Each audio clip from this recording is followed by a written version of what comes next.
my gaming edge.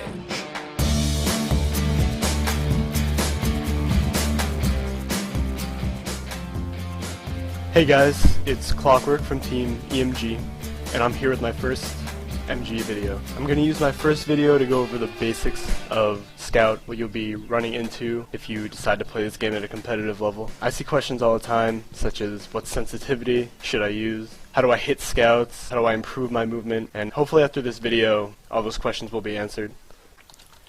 Alright, so I'm going to tackle the sensitivity issue. Any player in this game really, it's advantageous to use a sensitivity that doesn't inhibit your ability to like turn around. Pretty important to be able to do a 180 really fast and shoot something, look around you, because there's always going to be like a soldier above or something below. You really suffer if you use a sensitivity that's too low, because it's really hard to hit Scouts, especially up close. I'm going to have to say that most Scouts in this game would probably use a sensitivity that ranges from 7 inches for a 360 to probably like 14 inches for a 360. If you're not familiar with that term, it's the amount of inches that your mouse moves on your mouse pad to do a 360 in-game. So that was about 9-ish inches. You don't want to use too high of a sensitivity as Scout, because if you do, your shots are definitely going to suffer from any range, even close range. And lets you jump around the Scout a lot, it makes it a lot easier.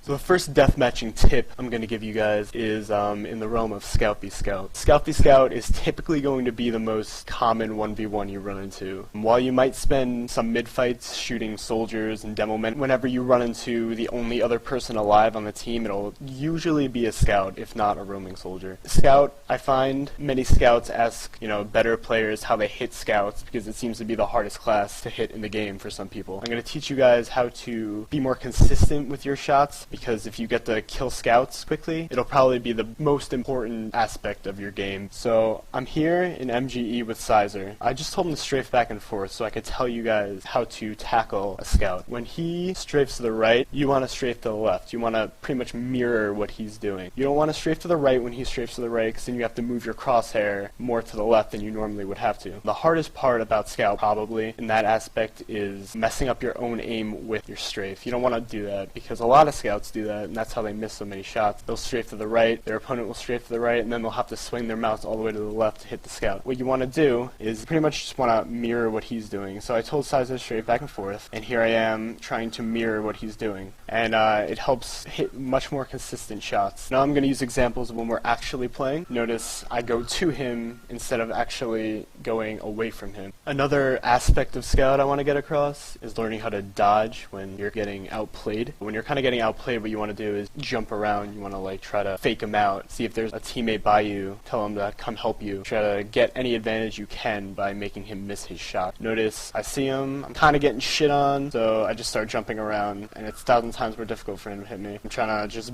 buy time, and I actually managed to get the kill on him after just jumping around recklessly. It's actually pretty hard as a Scout to be able to track that movement in the air, because characters in TF2 don't actually have the smoothest transition in the air, so it's actually pretty hard to hit them sometimes. You could use that to your advantage as much as you want to. Here are some more examples of the strategies I was talking about. He hits me 2 good shots, so I'm left to only jump around and try to dodge him. I don't hit many shots, but I do get to finish him off in the end. What happens next is a perfect example of the strafing. He strafes into me left, I hit him, and he strafes into me right, and I hit him. It's almost as if the Scouts run straight into your strafe, which is actually a very efficient way of playing Scout v Scout.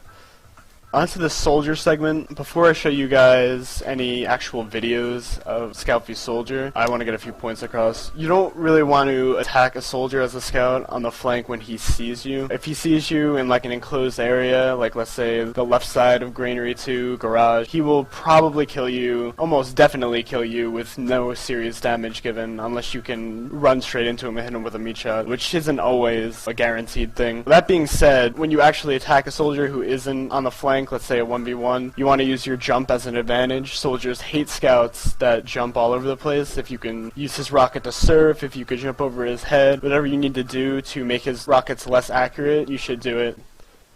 Okay, so I'm here with Tyrone. I'm able to jump off of his rocket. We both miss a few shots, but I'm able to finish him off because he wasn't able to hit that other rocket.